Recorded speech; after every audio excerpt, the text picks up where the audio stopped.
عشاق الخميره البلديه، اجي اختي نوريك كيفاش تصاوبي الخميره البلديه اللي عزيز عليها. الخميره اختي البلديه بواحد الطريقه راه كتجي واعره. هذه الطريقه ديالها اختي غادي تاخدي ليا واحد زليفه ديال القمح الكامل بنخالته، وغادي تاخدي ليا كويس تاع اللبن عادي اللي كناخدو اختي من عند مول الحليب، ماشي ديال الباكيه، اللبن عادي ديال البقيره.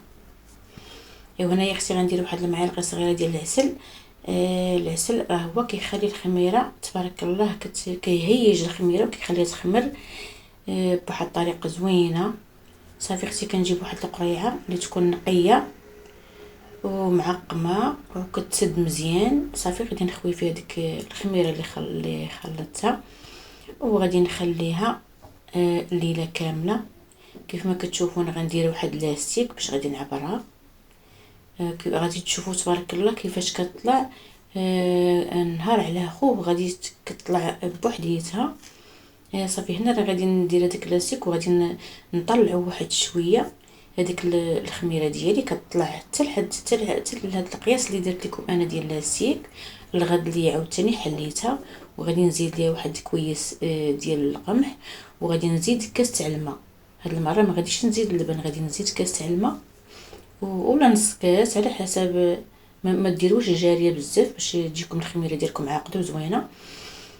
صافي هنايا غادي نخلطها مزيان بهاد الفرشيطه وغادي نخليها عاوتاني غنسد عليها حتى الغد ليه.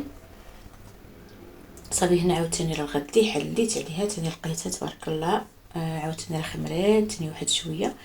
دابا غادي نزيد عليها عاوتاني غنخلطها مزيان وغادي نزيد عليها واحد الكاس ديال القمح وغادي نخلطها مزيان وغادي نزيد كاس تاع الماء. هاد المره غنزيد كاس عامر تاع الماء وغادي نخلطها مزيان وصافي وغادي نسد عليها عاوتاني وغادي نخليها حتى الغد ليه. غادي نشوفوا تبارك الله النتيجه كيفاش دايره. ما نعاودش لكم واعره 3 ايام غادي تطلع معكم هاد الخميره واعره. هنا تبارك الله راه ماشي طلعات راه فاضت. شوفوا تبارك الله كيفاش جات. ايوا اختي هذه هي الخميره البلديه ديالي اللي كندير.